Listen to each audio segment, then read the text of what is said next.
I am posting this on October 8th. That means there are 85 days left of 2023. Whether you are watching this at the end of October, in November, in December, even like a week before the new year, no matter where you are at, this is a healthy exercise to do before the new year starts. And if you're wondering why in the world you should listen to me, although I may not hit every single goal every single year, I'm not sure many people do. I definitely do work on every single goal every single year somewhat consistently. Step number 1, let's check in with our yearly goals. What were your yearly goals? I wanted to blank this year, or I wanted to become a blank this year, or I wanted to do blank this year. Insert whatever your New Year's goal was in that sentence. Take a minute to really think about what that is. If you had 15 New Year's goals and you did not look at any of them all year, maybe just start with 1 or 2 for this exercise. Set aside your goal for a second. Find a way to make a countdown somewhere visible for you. For me, that is on my Notion. I always have a countdown down to the second of when New Year's Day is. For you, this might look like a widget on your phone, but it has to be somewhere where you're either going to see it daily or almost every single day. Now, preferably right where that timer is, put down what your goal is that you have for yourself. Add it so that whenever you look at the timer, you can also see that goal. Now we are going to break down that goal as much as humanly possible. What does that look like for you? Maybe start with defining what the end goal looks like a little bit more. What does becoming a runner mean to you? Does that mean that you can run 10 miles? Or does your end goal look like, oh, I want to read 12 books this year? Get a little bit more specific with what your goal is and try to assign some sort of number to it. Now we are going to break the goal down into as many micro steps as possible. For reading books, it could be read 1 book this year, read 2 books this year, read 3 books this year, all the way down to 12 or your desired number. For running, let's say 10 miles, it could be run 1 mile, be able to run 2 miles, be able to run 3 miles, be able to run 4 miles. And I think you get the idea, all the way down to your end goal. Trust me with this part, it is not as intimidating as it sounds. For this step, I'm going to use the book example.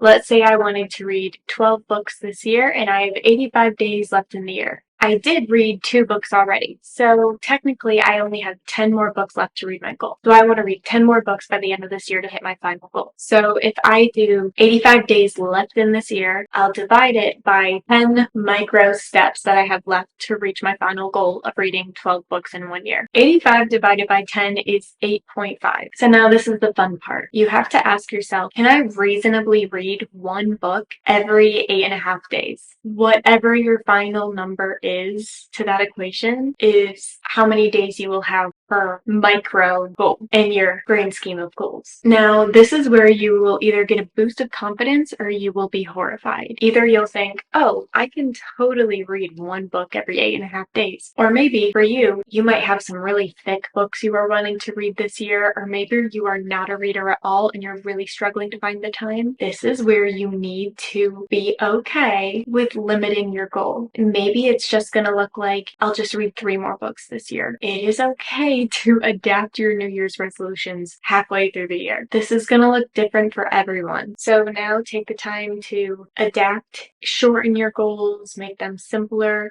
or maybe aim for 50% of your original goal. So now that we know what our main goal is, what all of our micro goals that we have to reach in order to get to our main goal, now we need to accomplish our goals. Maybe this is just me, but if you don't do this, I don't see how you could possibly make a mountain move in the next 2-3 months. You need to create a system that gives you daily reminders. It might scare some people when I say create a system. It sounds like way more work than it is. It's usually just making whatever habit you need to adapt in order to reach your goal much more visible. Let's take my book goal, for example. This might look like putting my book on my nightstand every single night, or putting a book on the kitchen counter, kitchen table, or by the living room couch. Wherever you will see this book every single day, that is where you are going to put it. And that is where it is going to live every single day until the end of the new year. For this step of the goal, I'll definitely be giving big credits to this book. This is where I learned this idea, and it has been life-changing for me. It is group your habits together. You need to create a habit out of it. It's not very easy easy to start new habits. So here's what you're going to do. Take a habit that you already have and have your new habit piggyback off of it. What this might look like. Every single morning, I know that I will be brewing a cup of coffee, and I'm most likely just going to be standing and waiting by the coffee machine until that cup of coffee is ready, and then I can sip on it and start my morning. That is something that I know I'm doing every single day. For me, something that might be smart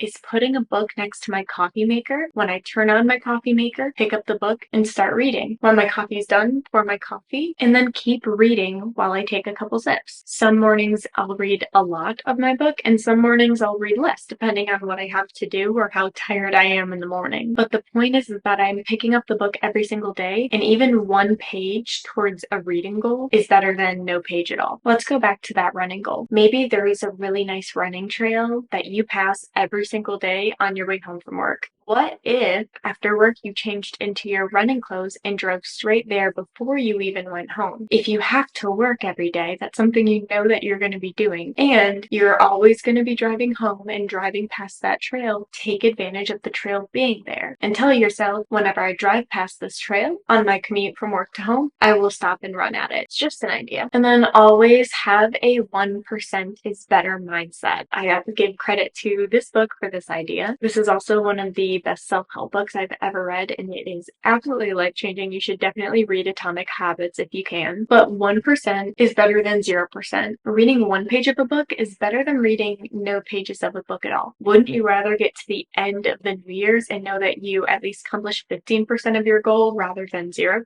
It doesn't have to be a go big or go home 100% or 0% thing. You could even say with running, it's better to run a really slow 15-minute single mile than to really just not go running at all. That's what's really nice about piggybacking your habits that will lead you to your goal on top of habits that you already have, because it encourages you to at least do that 1%. And who knows, you might have the energy to give it 100%, or you might have the energy just for 1%. Either is perfectly fine. Those are my best tips to try to get as close to your New Year's goals before 2024. Please let me know in the comments down below what your New Year's resolutions are, or if you have a New Year's resolution where you're not quite sure what your micro goals would look like, or what 1% of energy towards that goal might look like. Feel free to ask down below. I will be happy to answer, and I'm sure a lot of people in our community would be happy to help you out as well. Don't forget to like, subscribe, and if you want more videos like this one, you should check out my Vlogtober 2023 playlist, where I am just giving you all of the fall content every single day for the entire month of October.